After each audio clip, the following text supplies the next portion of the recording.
Hindi ka na nahiya! Manlulok ka! Ano ba? Teka lang. Kaya pala hindi ka nagpapadala sa amin dahil may babae ka! Ito ba yung asawa mo, babe? Ikaw, babae ka! Malandi ka! Sandali lang. Nakikita mo ba itsura mo kumpara sa akin? Kaya pala iniwan ka ng asawa mo eh. Bukod sa mataba ka na, mukhang hindi ka pa naliligo. Ang kapal na mukha mo para pagsalitaan ako ng ganyan!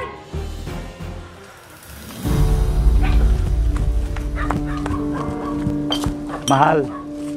Parang nagmamadali ka. May problema ba? Oo, mahal. Malaking problema natin. Anong problema? Naku. Nasira yung pananim natin sa bukid. Ha? Bakit? Anong nangyari? Na paano? Nasira kasi ng mga peste. Hala? Paano na tayo ngayon?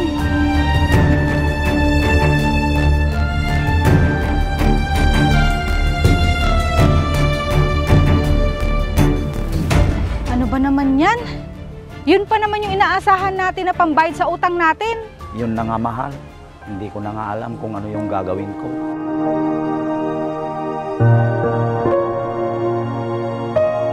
Hayaan mo, mahal. Gagawa na lang ako ng paraan para mabayaran natin yung utang natin. Ay, sana makabawi pa tayo.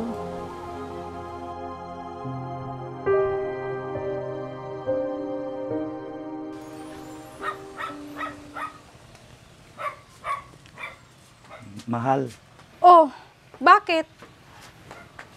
may naisip na akong solusyon sa problema natin. Oh, ano yun, mahal?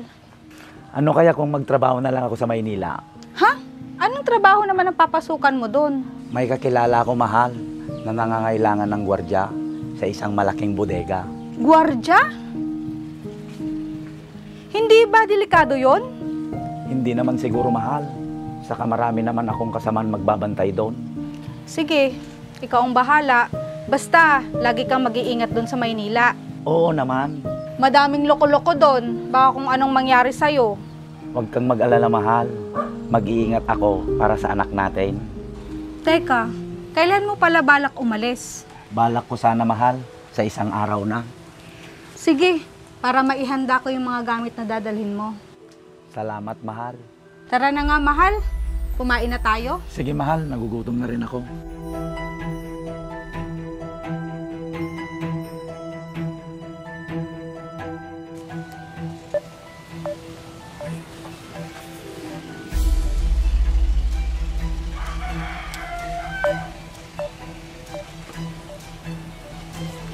Bakit kaya hindi ko makontak si Bert? Ilang buwan nang hindi siya nagpapadala sa amin.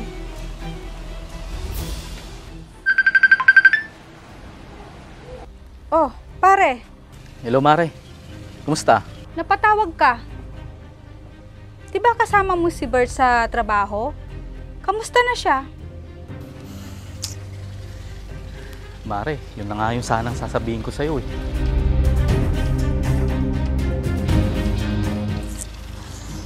Mare, huwag ka sana mabibigla ah. Oh, bakit? Anong nangyari sa pare mo? Mare, ganito na lang. Kung gusto mo, pumunta ka na lang dito sa trabaho namin. Pero please lang ah, huwag mong papaalam na ako nagsabi sa'yo. Ano yun pare? Sabihin mo na.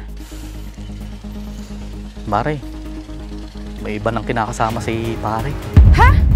O sige, ibigay mo ang address sa akin para puntahan ko siya sa Maynila. O sige, salamat.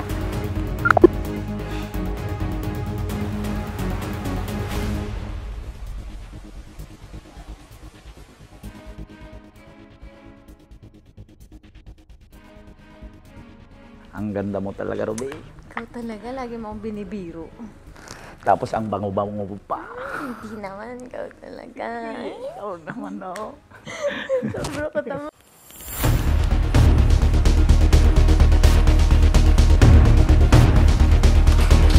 Sinasabi ko na nga ba? Talaga? Totoo pala yung sinasabi nila. Manluloko ka! Wala kang hiya! Hindi ka na nahiya! Manluloko ka! Ano ba? Teka lang. Kaya pala hindi ka nagpapadala sa amin dahil may babae ka! Ito ba yung asawa mo, babe? Ikaw, babae ka! Malandi ka! Sandali lang. Nakikita mo ba itsura mo kumpara sa akin? Kaya pala iniwan ka ng asawa mo eh. Bukod sa mataba ka na, mukhang hindi ka pa naliligo. Ang kapal na mukha mo para pagsalitaan ako ng ganyan!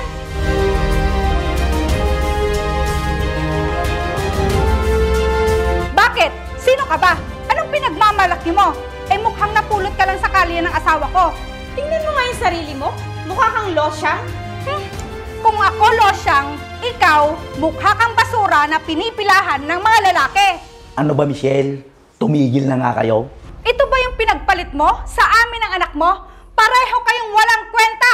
Magsama kayo!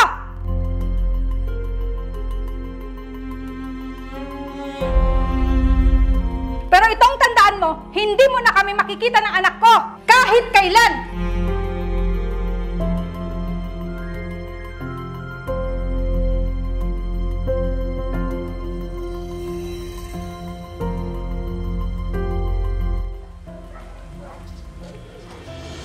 Nay, nasaan po si tatay?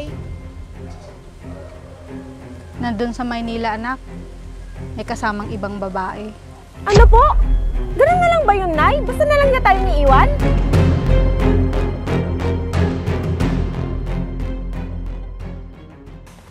Wala siyang kwentang ama. Hayaan mo na, anak. Hindi na tayo mahal ng tatay mo.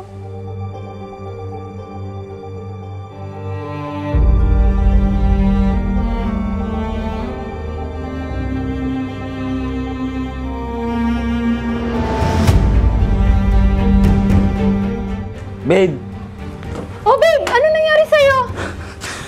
binugbog ako sa may kanto. Halika nga muna. Upo muna tayo. Ano ba yan? Sino ba bumugbog sa'yo? Dadalhin kita sa ospital. Sandali lang. Tatawag ako ng tulong.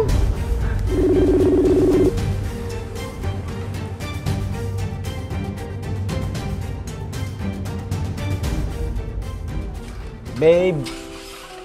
Babe. Babe. Babe. Oy, pre. Wala na si Ruby ah. Kala ko kasama mo siya. Ay, ganun ba? Hindi ba niya sinabi kung saan siya pumunta? Kanina, nakita ko dala yung mga gamit eh. Kala ko nga, lilipat na kayo eh. Paano? Muna na ako. May pupunta pa kasi ako eh. O sige, pre. Sige, pre.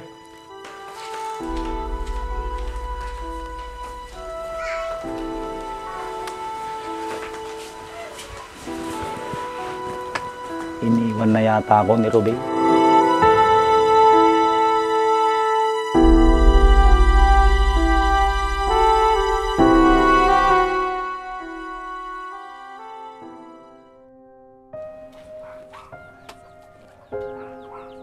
Si tatay ba yun? Pabili po. Oo nga, siya nga. Nay! Nay! Nay! Oh, bakit anak? Nay, nakita ko dun si tatay kila Aling Lucy. Ha? Talaga anak? Nagkita ba kayo? Hindi, Nay. Hindi ko siya nilapitan. Galit pa rin ako sa kanya. Halika nga dito, anak.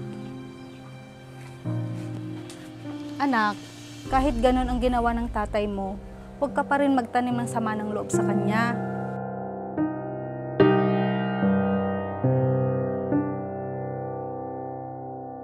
Tandaan mo, anak, pagbaliktarin mo man ang mundo, siya pa rin ang tatay mo.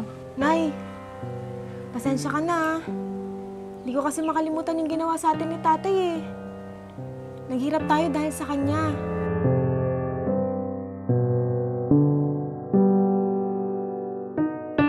Tsaka, Nay, pinagpalit niya tayo sa ibang babae. Tama na, anak. Alisin mo na ang galit sa puso mo. Hindi, Nay. Habang buhay na nakatatak sa puso ko ang galit at puot na nararamdaman ko kay tatay. Tao po. Tao po. Tao po. Oh, napadalaw ka.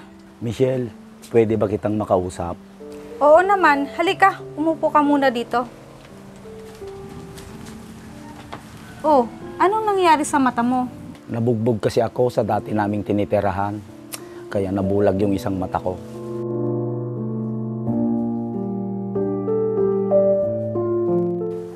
Siya na ba yung anak natin? Si Jenjen? Oo, siya na yun. Dalaga na pala siya. Anak, halika. Umupo ka rito.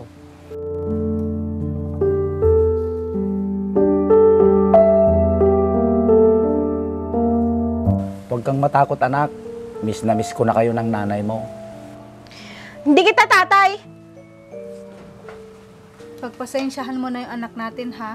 Hayaan mo, kakausapin ko siya. Patawarin mo sana ako sa mga nagawa ko sa'yo noon.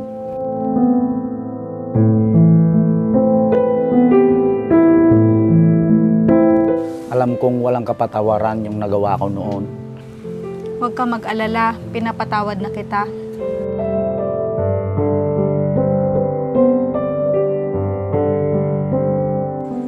Pero hindi mo masisisi na magtanim ng galit ang anak mo. Alam ko yon kasi isa akong pabayang ama sa kanya.